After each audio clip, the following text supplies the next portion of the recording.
Levin.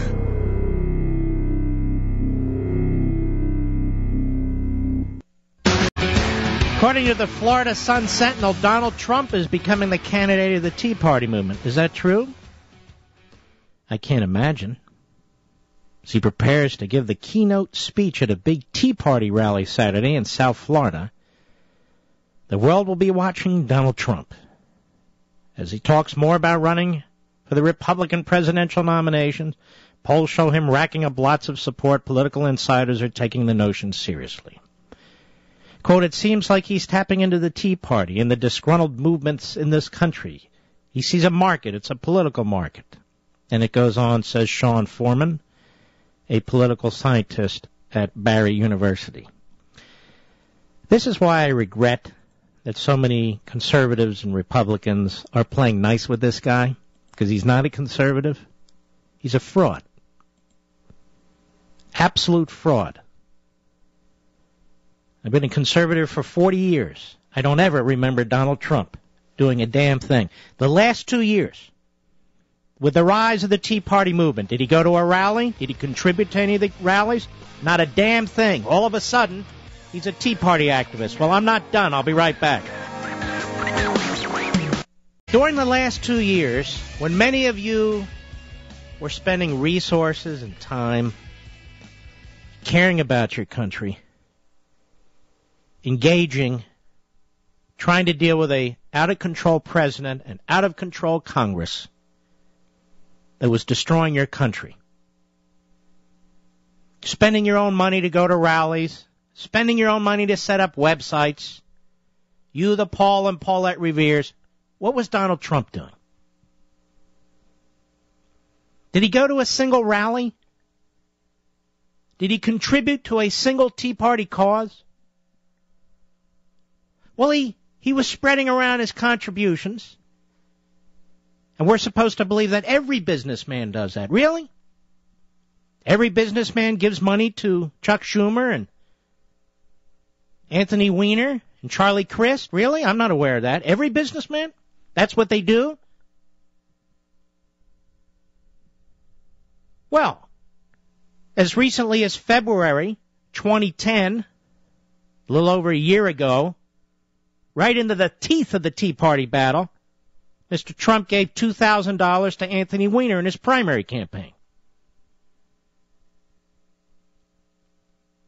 December 2009, in the teeth of the Tea Party battle, he gave $400 to Schumer in his primary battle and $1,600 to the Schumer campaign in the general election.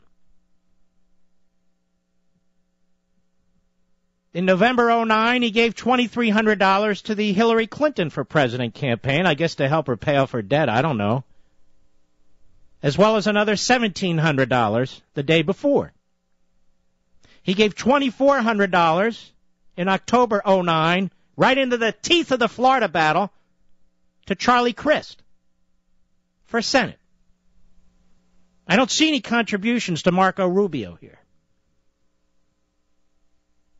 In the primary, he gave $2,400 to Charlie Crist. So he bet against Rubio twice.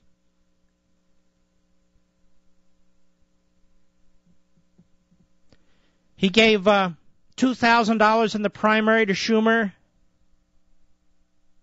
in May 2009.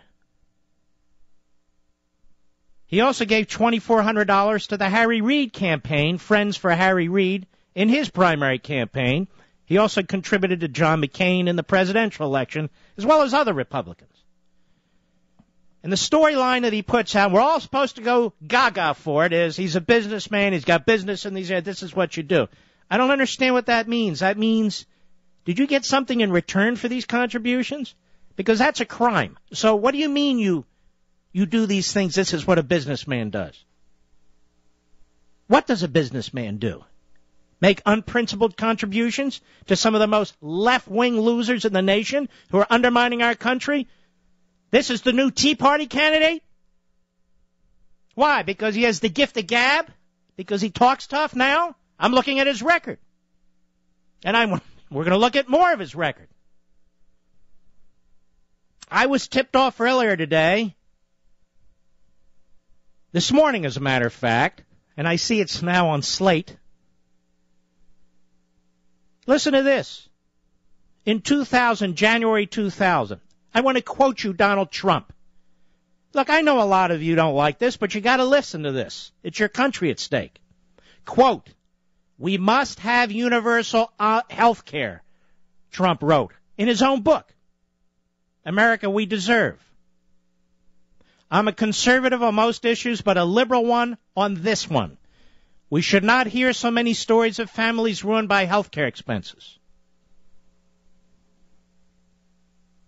He said and wrote, "Doctors might be paid," I'm reading from the Slate article now, "less than they are now, as in the case in Canada. But they would be able to treat more patients because of the reduction in their paperwork," he writes. So he wanted a Canadian-style universal health care system. This is why Donald Trump doesn't want to be questioned in a serious way.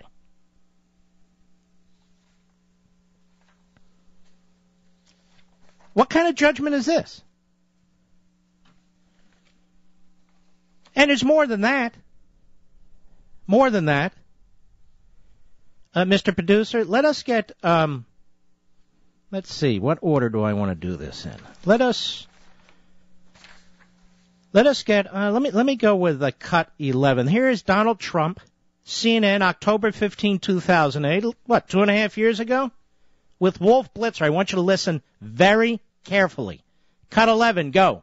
Nancy Pelosi, the Speaker. Well, you know, when she first got in and was named Speaker, I met her, and I'm very impressed by her. I think she's a very impressive person. I like her a lot. But I was surprised that she didn't do more in terms of Bush and going after Bush. It just seemed like she was going to really look to impeach Bush and get him out of office, which personally I think would have been a wonderful thing. Impeaching him? Absolutely, for the war.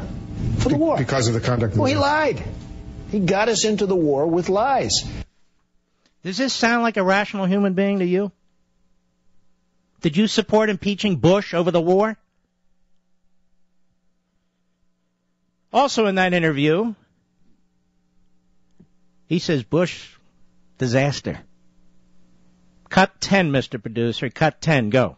He's been so bad that I think probably a Democrat has a huge advantage. Now, crazy things happen in life, but a Democratic candidate, whoever wins, is going to have a huge advantage because of Bush. People don't like him. People think he's been a horrible president, possibly the worst in the history of this country. You believe that?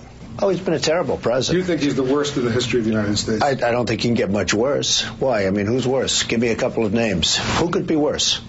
Well, because in the last interview we did in March, you said he was the worst. Well, at least I'm consistent. Mm-hmm. Yeah, you are consistent, except right now. Now you say Obama's the worst. Then you said Carter was the worst. Now, let us go to, let's see, this is CNN, March 16, 2007, cut 12, go. Well, I think Bush is probably the worst president in the history of the United States, and I just don't understand how they could have lost that election. Meaning 2004. How about November 2008, hat tip, New York 1, cut 13, go. Bush has been so bad, maybe the worst president in the history of this country. He has been so incompetent, so bad, so evil, that I don't think any Republican could have won. So he's evil. And he should have been impeached for the war in Iraq. You believe that? One more. We have Donald Trump on New York 1, November 2008, praising Obama. Cut 14, go. What does Trump think of President-elect Barack Obama? I think he has a chance to go down as a great president. Now, if he's not a great president, this country's in serious trouble. I think he's going to lead through consensus. It's not going to be just a bull run like Bush did. He just did whatever the hell he wanted. He'd go into a country, attack Iraq, which had nothing to do with the World Trade Center, and just do it because he wanted to do it. Asked if he ever thought he'd see an African-American president in his lifetime, Trump answered, They always said 100 years before a black man or woman could have been elected president. And the 100 years turned out to be like 1 year. He's done an amazing job. done an amazing job, ladies and gentlemen. That would be Obama. You a conservative? You want to think this through a little bit more? And then last night on with Hannity on the Fox News channel. Here is Trump again. Cut 9, go. He's been a horrible president. Meaning I always Obama. said the worst president was Jimmy Carter. Guess what? Jimmy Carter goes to second place. Barack Obama has been the worst president ever. The history of this country, Barack Obama is number 1. Really? You thought the worst one was Carter, and yet I just played all these clips of you saying Bush is evil, Bush should be impeached, he's the worst president ever. Can you name another? I seem to recall Bush 43 came after Carter. Do you have a memory lapse, Mr. Trump? Or may I call you the Donald? Now, you may be able to slip and slide with all the other hosts. You may be able to slip and slide with some of the TV interviews. You may be able to slip and slide and persuade a handful of Tea Party activists that you're the real deal. I know differently. I know differently. You're not the real deal. You're exactly what your audio says you are. You're exactly what your contributions say you are. Universal health care of the Canadian kind 11 years ago. And I find it interesting, he's been asked a couple of times now about Paul Ryan's budget. And what does he keep saying? The Republicans shouldn't take the lead. We need to have consensus. He says we're dealing with the worst president ever. You just heard the worst president ever when he didn't know the mic was on. How he's going to stick it to the Republicans every chance he gets because he's a dishonorable individual. I think he's a sick individual, frankly. That's right, I said it. It's about him and politics first and foremost, not the nation. So how the hell would Paul Ryan or the Republicans have a bipartisan deal on the budget? How's that possible? What is it? We just need Mr. Trump to do all that? Is that it? Ladies and gentlemen, you better damn well think this one through. I know the man's entertaining. I know he's charismatic. I know he knows business. I know he knows that. But I'll prefer to call him not Mr. Trump, but Mr. Chump. And those of us who support him, not me, you, Chump. I will be proven correct about this, as I always am. No brag, just fact. The evidence is there, right in front of you, and I'm sure there'll be more. The nation faces a perilous future if we don't turn things around. I don't have time for circus acts. They're entertaining. If I want to turn on TV, I'll watch it. But I'm not going to get in the ring, I can tell you that. Not with the clowns.